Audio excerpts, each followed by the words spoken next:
Di video berikutnya kita akan membahas lebih lengkap tentang puasa dan pantang. Aturan-aturannya, ada pengecualian-pengecualiannya, dan seterusnya.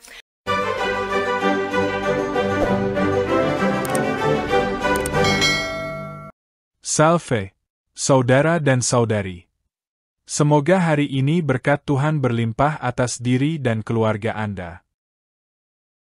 Memahami hari Rabu Abu di dalam gereja Katolik. Nah, saudara-saudara, di dalam gereja Katolik ada tradisi yang diwariskan oleh para pendahulu kita dan kemudian diteruskan sampai sekarang, yaitu tradisi berpuasa selama 40 hari lamanya. Nah, pada kesempatan ini kita akan melihat bagaimana hari Rabu ini mengawali dari masa Prapaskah. Nah, sebagaimana yang saya katakan tadi bahwa kita berpuasa selama 40 hari, 40 hari itu adalah masa-masa Prapaskah, masa-masa persiapan diri, hati, dan pikiran dalam rangka menuju ke masa kebangkitan Yesus Kristus yang dirayakan pada hari Minggu Paskah. Lalu pertanyaannya juga yang nanti akan kita jawab adalah mengapa hari Rabu? Mengapa harus dimulai dari hari Rabu? Kenapa bukan hari Senin? Kenapa bukan hari Selasa? Atau hari Minggu sekalian? Nah, untuk itu saudara-saudara, mari kita lanjutkan.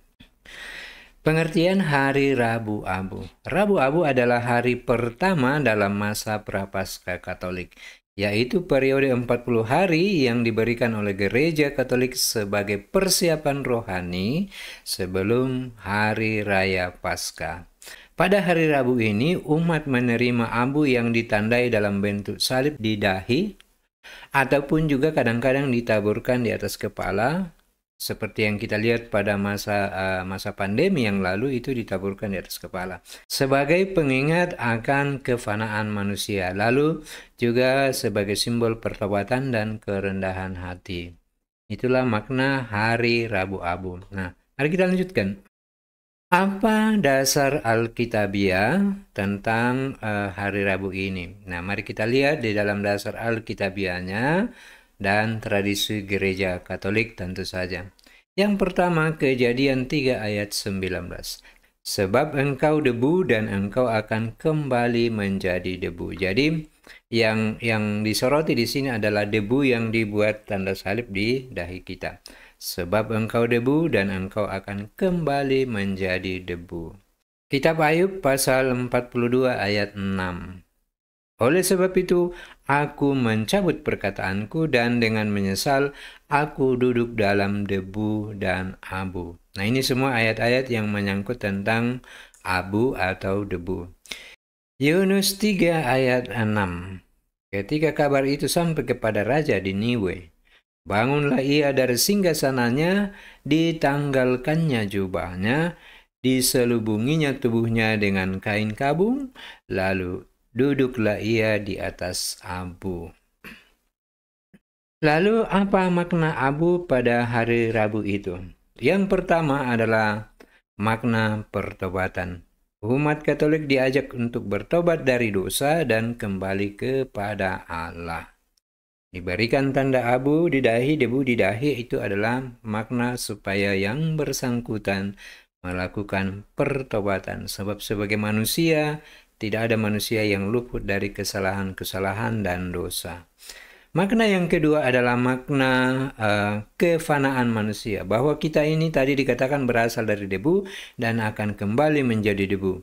Abu mengingatkan manusia tentang kehidupannya di dunia ini sifatnya sementara sehingga harus dijalani dengan penuh iman dan kebajikan. Kamu adalah manusia yang fana, maka hidup di dunia ini harus dijalani dengan penuh iman dan kebajikan. Itulah makna yang kedua. Makna yang ketiga adalah pembaharuan diri, di mana masa Prapaskah menjadi kesempatan untuk merefleksikan kehidupan kita yang telah kita lalui tentu saja, memperbaharui iman melalui doa, puasa, dan amal kasih. Nah, untuk itulah di sini akan ada namanya aksi puasa pembangunan. Selain berpuasa, kita juga melakukan aksi yang biasa juga kita sebut sebagai peduli kasih kepada sesama yang menderita. Kemudian peraturan puasa dan pantang pada hari Rabu Abu. Di mana aturan tentang hal ini? Menurut Kitab Hukum Kanonik, Kanon nomor 1251-1252, dan juga di dalam ajaran Gereja Katolik beberapa sumber lain yang mengatur tentang hal ini. Di dalam Kanon 1251-1252 dikatakan, 1.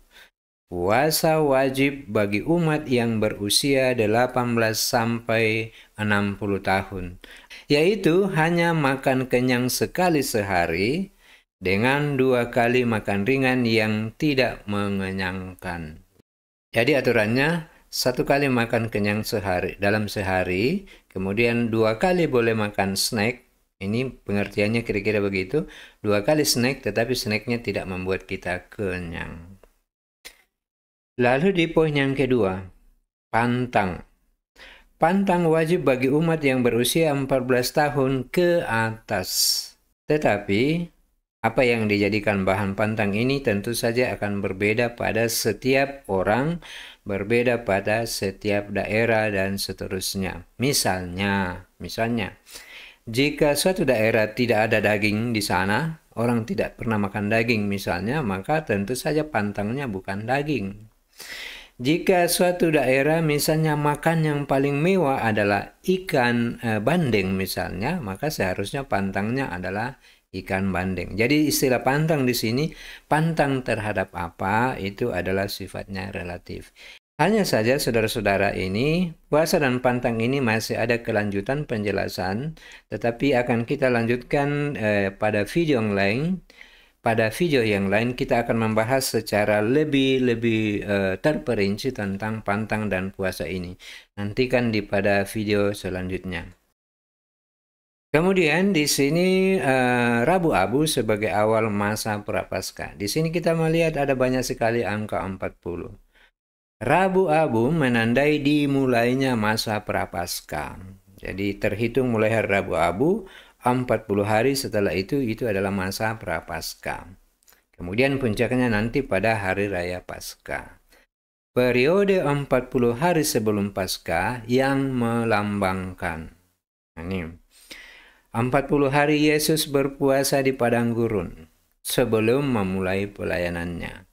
40 hari Musa berpuasa sebelum menerima 10 perintah Allah.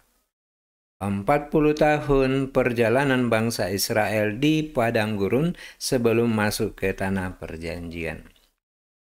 Tetapi saudara-saudara, sebenarnya bukan hanya itu yang merujuk pada angka 40.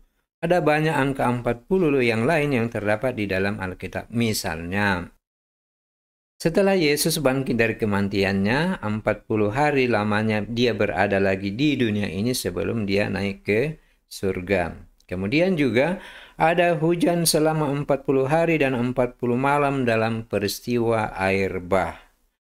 Ada juga Nabi Elia berjalan selama 40 hari dan 40 malam menuju Gunung Horeb untuk bertemu dengan Allah.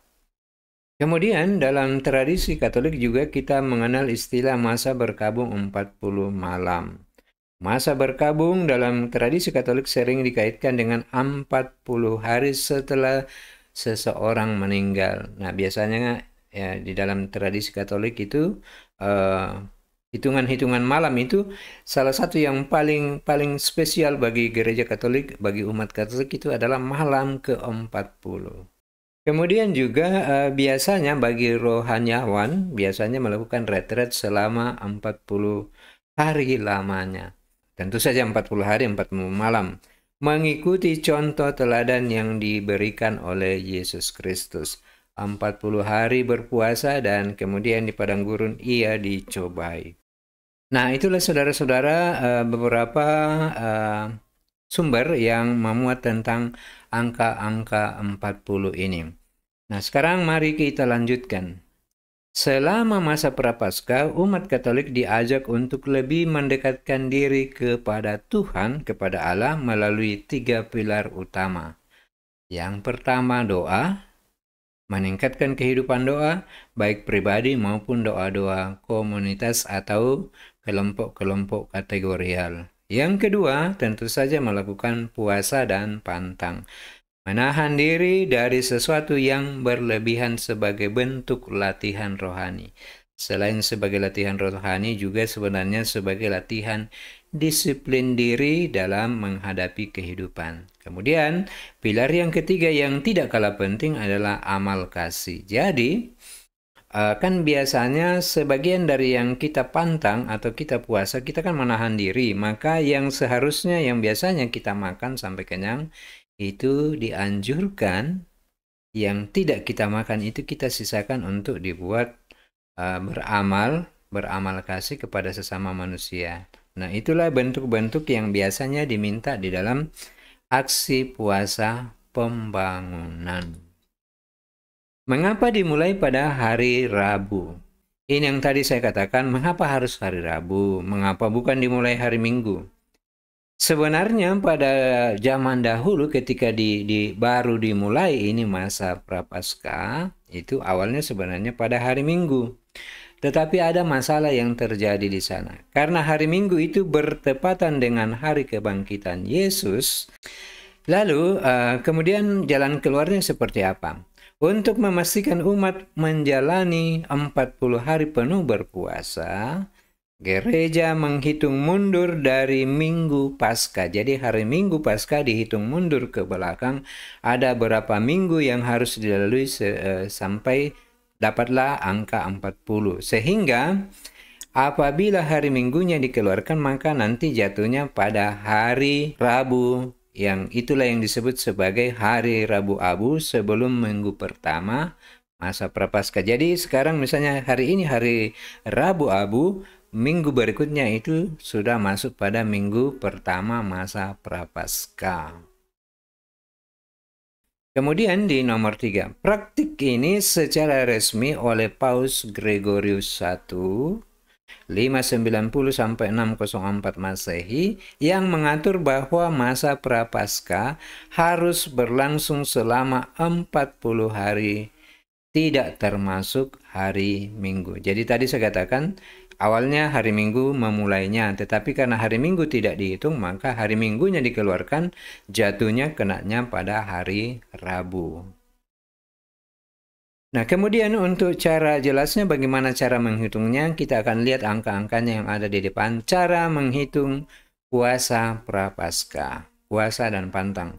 Masa Prapaskah berlangsung selama 40 hari, tetapi jika dihitung dari hari Rabu Abu hingga Sabtu Suci sebelum Paskah, jumlahnya adalah 46 hari. Lalu bagaimana cara menghitungnya? Dari hari Rabu Abu hingga Sabtu Suci 46 hari, kemudian supaya dia cukup menjadi 40 hari, hari Minggunya tidak dihitung sebagai hari puasa karena hari Minggu adalah bertepatan dengan hari kebangkitan Yesus Kristus. Nah, kemudian di nomor 3, jika kita mengurangi 6 hari Minggu dari total 46 hari, maka hasilnya adalah 40 hari. Nah, inilah yang bertepatan disebut sebagai 40 hari masa Prapaskah.